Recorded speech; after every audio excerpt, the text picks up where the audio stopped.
Good morning everyone, কেমন আছো তোমরা সকলে? আশা করছি তোমরা সকলে খুব ভালো আছো। তো কিছুদিন আগেই তোমাদের সঙ্গে একটা ভিডিও শেয়ার করেছিলাম যেখানে কিনা আমি বলেছিলাম আমার খুব শরীর খারাপ, আর এখনও আমার সে শরীর খারাপ মানে ঠান্ডা লাগা এখনও কমেনি, বরঞ্চ আরও বেড়েছে, কিন্তু বাড়বেই না বা কেন।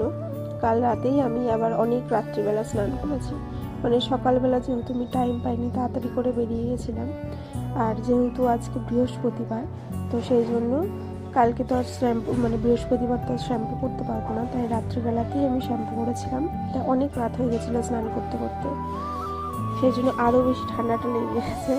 তো সকালবেলা ঘুম থেকে উঠে তাড়াতাড়ি করে আমি কিন্তু সব কাজ করে ফেলেছিলাম। আমার মোটামুটি ওই 7:30টার মধ্যে সমস্ত কাজ কমপ্লিট হয়ে গেছিলো। আর যেহেতু আমরা দুজন মিলেই হাতে হাতে কাজ করি, কারণ একা হাতে তো সবটুকু সামলে ওঠা একবারে সম্ভব না।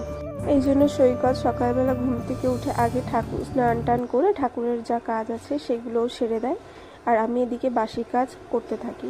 কারণ ও তো আর জামা কাপড় কাচা বলো এগুলো করতে পারে না, বলা ভুল, সবই পারে, তবে আমি ওকে করতে দিই না। যখন যখন আমি পারি না তখন ও করে দেয়।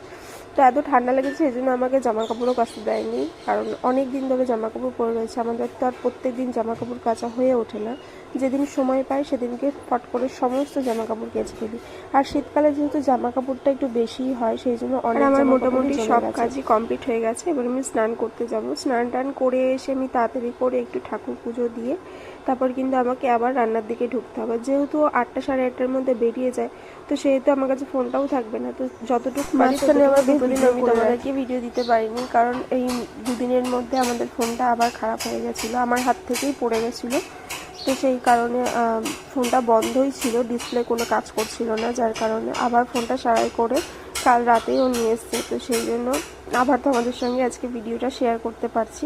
আর দেখো এদিকে আমার স্নান টানও কমপ্লিট হয়ে গেছে, আর আমার স্নান করতে যাওয়ার পরে ও অলরেডি চা বসিয়ে দিয়েছিল, আর আমি এদিকে পুজোটা এদিকে আমি তাড়াতাড়ি করছিলাম, কারণ ওর যেহেতু বেরোনোর টাইম হয়ে গেছিলো, যেহেতু রান্নাটাও আমাকে বসাতে হবে, আর রান্না বসিয়ে নিয়ে তারপর আমাকে ভয়েস ওভারটাও করে নিতে হবে, কারণ রাত্রিবেলা ও আবার দুপুরবেলা আসে বিকেলের দিকে বাড়িতে, তারপর ও কিন্তু আবার একটু কাজেও বেরোয়। তো সেই কারণে আমি তাড়াতাড়ি করে আগে ভয়েস ওভারটা দিয়ে ভিডিওটা পোস্ট করতে চেয়েছিলাম। তো কেমন লাগলো আমার এই ভিডিওগুলো অবশ্যই কিন্তু তোমরা কমেন্টে জানিও, আর যদি আমার এইরকম ধরনের ভিডিও তোমাদের ভালো লাগে তাহলে প্লিজ আমার চ্যানেলটাকে সাবস্ক্রাইব করে দিও।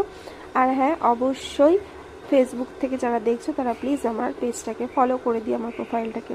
বাই, সকলে খুব ভালো থেকো।